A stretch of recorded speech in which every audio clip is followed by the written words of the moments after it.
Jadi Islami bisa dikatakan adalah material yang diisi oleh spirit keislaman. Tapi itu kan yang dibid'ahkan, Kang. Dunia pesantren ini yang akhirnya melatar belakangi saya menjadi pijakan awal saya berkesenian, yaitu di Pondok Pesantren Gontor.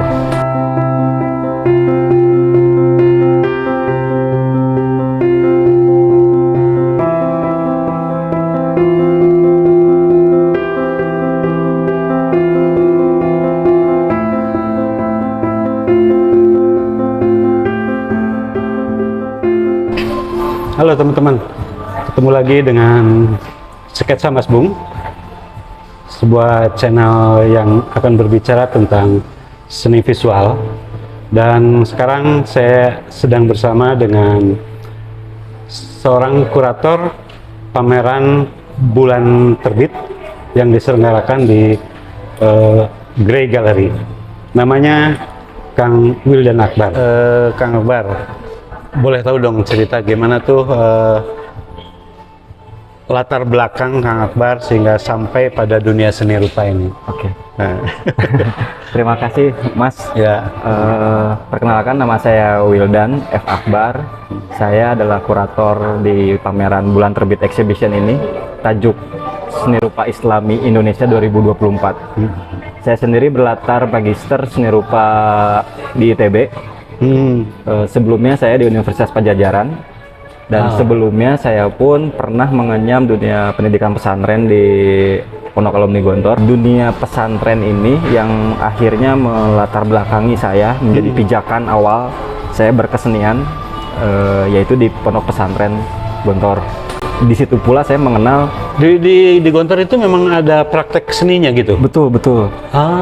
Bahkan secara historis saya baru mengenal seni rupa atau seni lukis. Saya jatuh cinta di Pondok Pesantren ketika masuk pesantren. Oh gitu. Betul. Kan biasanya di pesantren nggak boleh ngelukis, melukiskan yang menyerupai makhluk, itu gimana itu? Betul. Bahwa ada yang berpendapat atau sebuah kredo ya, sebuah kredo yang menganggap seni itu haram, itu ada. Tetapi beberapa ulama pun ada juga yang akhirnya mentafsirkan seni adalah sebagai kendaraan untuk berdakwah. Nah, jadi yang saya lakukan mungkin bisa dikatakan saya mencoba untuk memberikan unsur positif atau beramar ma'ruf nahi mungkar melalui jalur seni.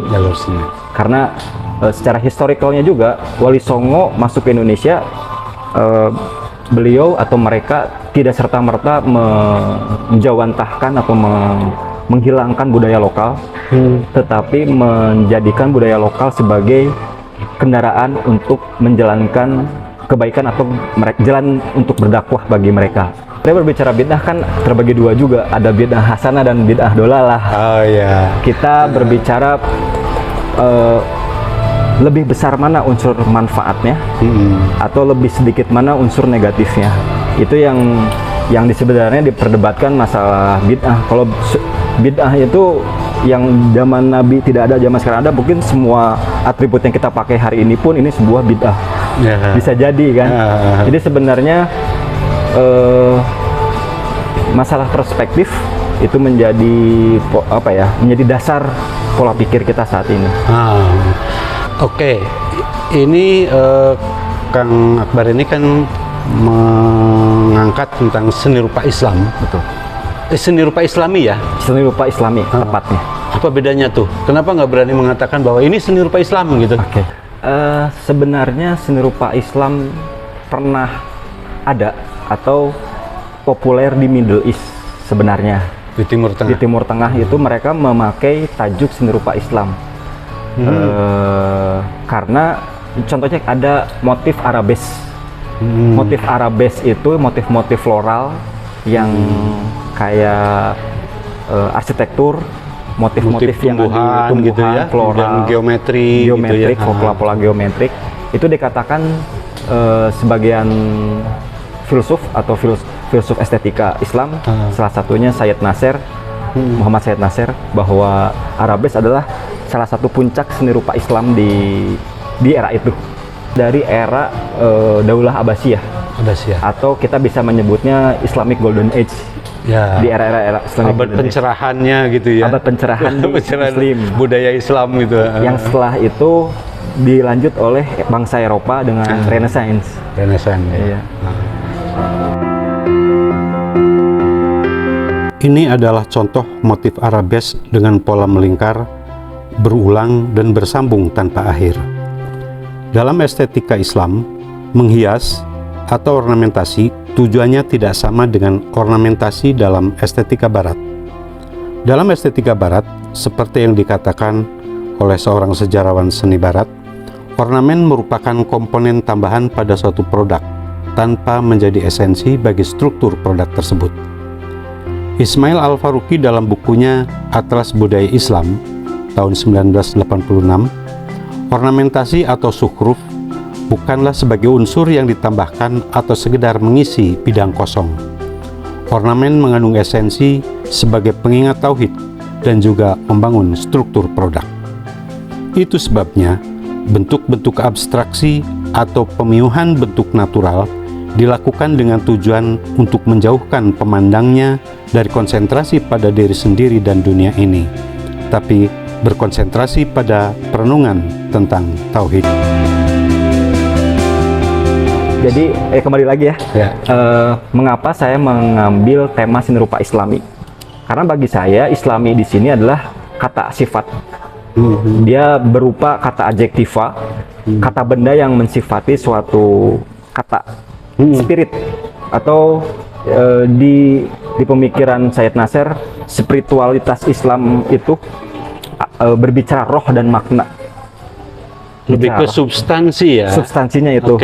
Jadi Islami bisa dikatakan adalah material yang diisi oleh spirit keislaman. Bagaimana karya seni disebut Islam? Dari ragam penelitian yang saya pernah kerjakan, karena saya cukup konsentrasi di seni rupa Islam. Karya seni disebut Islami ketika dia mengambil nilai-nilai kebaikan atau sistem yang bekerja di dalamnya, mengambil dari Quran dan hadis. Itu poinnya. Poinnya. Lalu substansi dari Quran dan hadis itu apa? Substansi dari Quran dan hadis, esensi nilainya adalah hablum minanas hablum minallah. Jadi semua ajaran bagaimana kebaikan antara manusia dengan manusia, manusia dengan Tuhannya, itu berbicara sistem kehidupan. Sehingga apapun yang berkorelasi dengan konsepsi sosial, kita bisa menyebutnya Islami. Seperti itu. Asal niatnya dengan kebaikan. Karena di Islam dikatakan innal a'malu binniyat. Kalau niatnya buruk, ya hasilnya juga buruk. Kalau niatnya baik, niatnya baik. Maka itu pun yang saya coba hadirkan di pameran seni rupa Islami ini, menghadirkan sekitar 25 seniman non-muslim. 25 seniman non-muslim? Ya, Oke, berarti seni rupa Islami itu tidak harus dibuat oleh orang Islam? Betul. Asal memenuhi syarat yang tadi itu? Ya. Oke, menarik ini. Karena mungkin berbagai agama berbicara tentang kebaikan. Agama manapun pasti berbicara kebaikan. Dan Islam sendiri, jika kita mengupas terminologi kata Islam, yang aslamu itu berserah diri, kemudian akan menjadi multitafsir kalau ditafsir ya. Bahaya ini liberal ini. Jika ditafsir secara logowis, secara istilah. Tapi poinnya adalah semua agama berbicara kebaikan. Ketika dikorelasikan dengan kata Islami di sini yang erat kaitannya dengan kebaikan antara manusia dengan manusia, manusia dengan Tuhannya, itu adalah manifestasi dari wujud toleransi.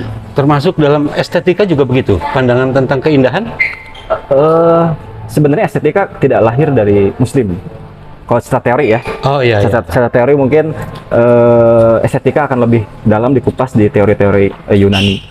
Namun ketika berbicara estetika, Islam selalu dikaitkan dengan estetika Timur. Itu yang akhirnya ada semacam dikotomi bagaimana pola pikir estetika Barat, bagaimana pola pikir estetika Timur. Estetika Barat pemikir-pemikir estetika barat biasanya memiliki kecenderungan untuk membuat praktik karya seni itu sebagai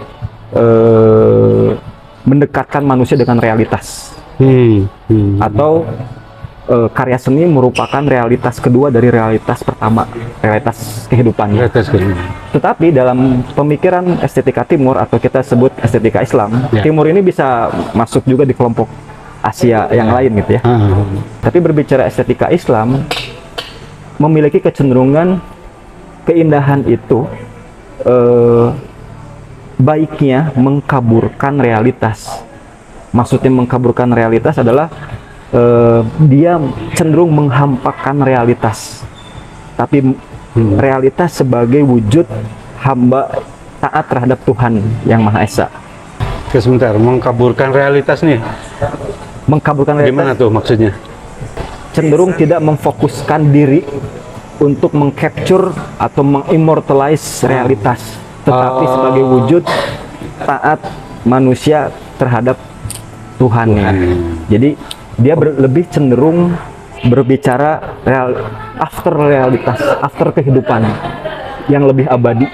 Dan itu sebuah kredo juga dari masyarakat Muslim bahwa spiritualitas Islam adalah bentuk kredo atau syahadah, penyaksian diri sebagai manusia. Bentuknya masyahadah, kontemplasi. Jadi seni rupa Islam cenderung lebih kontemplatif, yang akhirnya dia tidak mementingkan atau tidak memfokuskan pada visual-visual mesti realis kah, surrealis kah, tapi bahwa kebenaran yang absolut adalah milik Tuhan, sehingga wujud realis itu menjadi, tadi saya katakan, mengkaburkan, jadi samar. Kalau gitu bisa dikatakan bahwa sebenarnya mempraktekkan seni rupa bagi, ya sebut saja bagi Muslim lah ya, itu sebenarnya sebuah jalan atau metode juga, bisa jadi begitu nggak? Betul. Metode spiritualitas tauhid itu kan? Betul. Pemikir dari Muhammad Iqbal mengatakan bahwa karya seni rupa Islam itu pertama sebagai jalan hidup. Dan kedua dia mesti memiliki manfaat positif terhadap manusianya gitu. Bahkan dia menyebutkan bahwa karya seni Islam harus sesuai dengan syariat atau hukum Tuhan. Pertama itu, yang kedua harus sesuai dengan jalan atau tarikat, atau kita mengenal torikoh. Yang tadi Mas katakan metode. Jadi seni rupa Islam itu bisa menjadi sebuah metode dalam menemukan kebenaran ilahiyah gitu. Banyak jalan untuk sampai pada kebenaran ilahiyah itu, melalui lukisan, melalui karya seni, atau juga melalui amal-amal yang lain. Betul.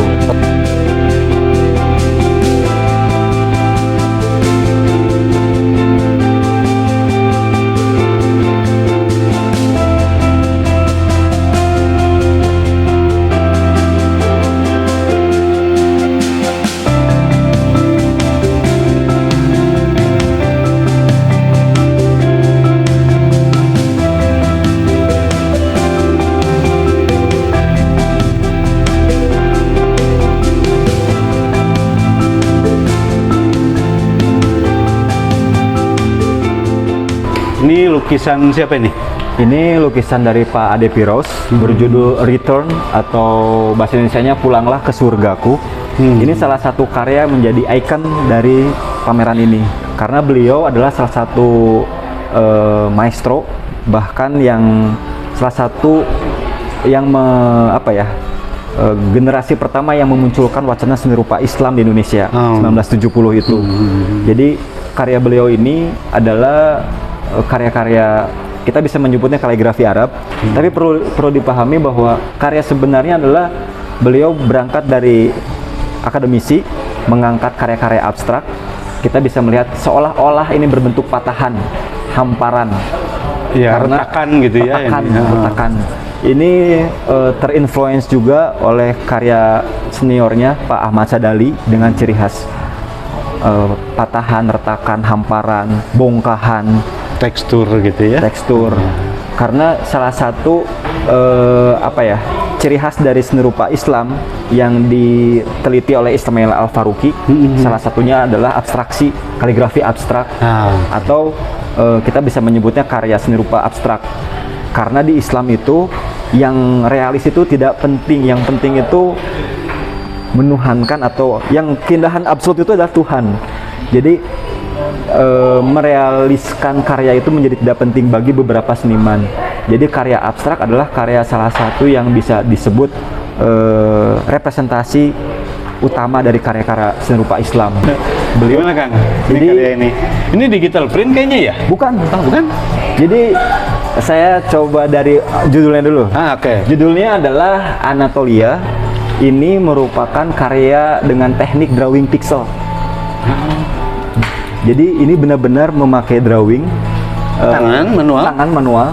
Wow, ini menjadi ikon juga di pameran ini karena salah satu ciri khas dari seni rupa Islam era yang ketika itu yang lagi jayanya adalah arabes.